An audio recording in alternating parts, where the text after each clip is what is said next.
Phone tapping కూడా అప్పుడే ఉపసంహరించి ఉంటారేమో అని చెప్పి నేను అనుకుంటున్నాను. హైదరాబాద్లో ఉన్న మీ సొంత ఇంటి పక్కనే ఇంటెలిజెన్స్ వాళ్ళు ఉండేవాళ్ళండి?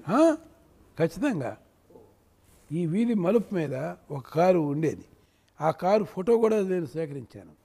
ఒక మోటార్ సైకిల్ మీద కూడా ఒక వ్యక్తి ఉండేవాడు. అతని ఫోటో కూడా నేను సేకరించాను. సేకరించి ఈ నేరు రుజువులతో సహా నేను ఆ రోజున్న గవర్నర్ గారికి, హరిచంద్రన్ మిశ్రా గారి దగ్గరికి నేను ఈ విషయాలన్నీ బోగట్టా అంతా కూడా నివేదించాను. ఆయన కూడా ఆశ్చర్యపోయారు. రాజ్యాంగబద్ధమైన పదవిలో ఉండే వారి మీద నిఘా ఎట్లా చేస్తారు అని చెప్పేసి. చేసిన తర్వాత మరి వారు ఏదో సూచన చేసి ఉంటారు. వారి సూచన మేరకు ఈ నిఘా వ్యవస్థలో ఈ నిఘా సిబ్బందిని వారందరినీ కూడా వెనక్కి తీశాయి. ఇప్పుడు కూడా నా మీద నిఘా కనుక ఉంటే నేనేం ఆశ్చర్యపోవట్లేదు. అది ప్రభుత్వ దమన నీతికి అది నిరసనం. వాళ్ళు కనుక నా మీద ఈ పాటికే నిఘా కనుక పెట్టకపోతే ఆశ్చర్యపోవాల్సి వస్తుందేమో బహుశా. అంటే ఫోన్ ట్యాపింగ్ చేశారని చాలా సంచలనమైన ఆరోపణ చేస్తున్నారు మీరు. అంటే మీరు ఒక ఐఏఎస్, ఒక ఎన్నికల సంఘం కమిషనర్గా పనిచేశారు. అలాంటి వ్యక్తి ఫోన్ ట్యాప్ చేయటం సాధ్యమేనా? చేశారని మీరు ఎట్లా అనగలుగుతున్నారు? చేశారేమో అనుమానం వ్యక్తం చేశారు. ఎందుకంటే ఫోన్ ట్యాపింగ్ చేయడానికి సంబంధించిన సాధన సంపత్తి రాష్ట్ర ప్రభుత్వానికి ఆనాడు ఉంది, ఈనాడు ఉంది. ఈ సాధన సంపత్తిని వాళ్ళు దేనికి వాడాలి? నక్సల్స్ మీద, ప్రభుత్వానికి హానికరంగా ఉండేవారి మీద, వారి మీద వాడడానికి పరిమితంగా దీన్ని వాడుకోవాలి.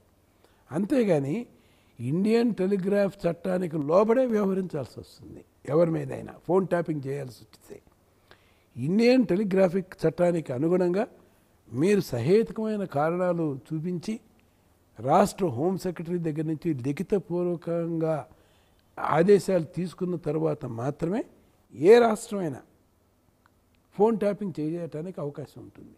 అలా చేయకుండా చేసినవి ఏవైనా సరే ఇల్లీగల్ ఫోన్ ట్యాపింగ్ మీద కిందకు వస్తాయి.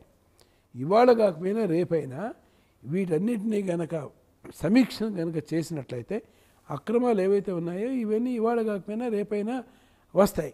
దీంట్లో అప్పుడు సరి చూసుకోవాలి. అప్పుడు నా ఫోన్ల మీద కూడా నేను ఇది ట్యాపింగ్ చేశారా లేదా అనేది ముందు జరిగే సంఘటనలు, ముందు జరిగే పరిణామాలే దీనికి పరిష్కారం అనేది చూపిస్తుంది. తెలంగాణ ప్రభుత్వంలో కేసీఆర్ సీఎంగా ఉన్న 10 ఏళ్లలో అనేక మంది పోలీస్ అధికారులు ఫోన్ ట్యాపింగ్ పాల్పడ్డారు.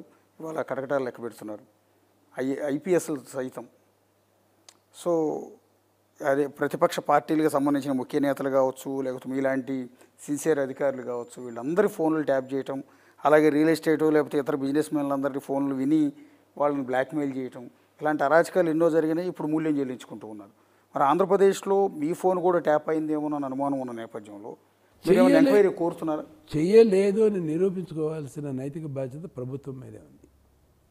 ప్రభుత్వమే చిత్తశుద్ధితో వ్యవహరించి మేము రాజకీయ ప్రయోజనాల కోసం, స్వప్రయోజనాల కోసం మేము ఫోన్ ట్యాపింగ్ ఇట్లాంటి రాజ్యాంగ విరుద్ధమైన చర్యలు చేపట్టలేదు అని నిరూపించుకోవాల్సింది రాష్ట్ర ప్రభుత్వమే.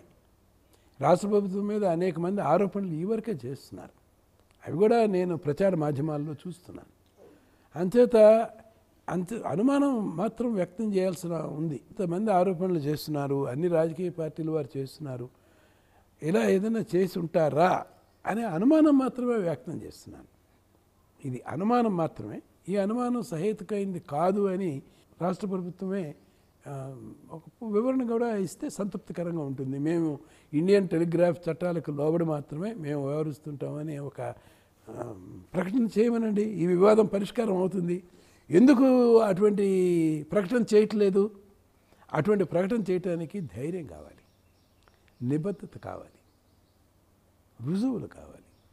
అలా అలా వ్యవహరించిన వారు మాత్రమే దృఢమైన వైఖరితో, రుజువైన వైఖరితో మేము ఇండియన్ టెలిగ్రాఫ్ చట్ట నిబంధనల లోపలికి మాత్రమే వ్యవహరిస్తాము, దానికి అతీతంగా ఎప్పుడూ వ్యవహరించలేదని చెప్తే ఈ వివాదం సమసిపోతుంది కదా.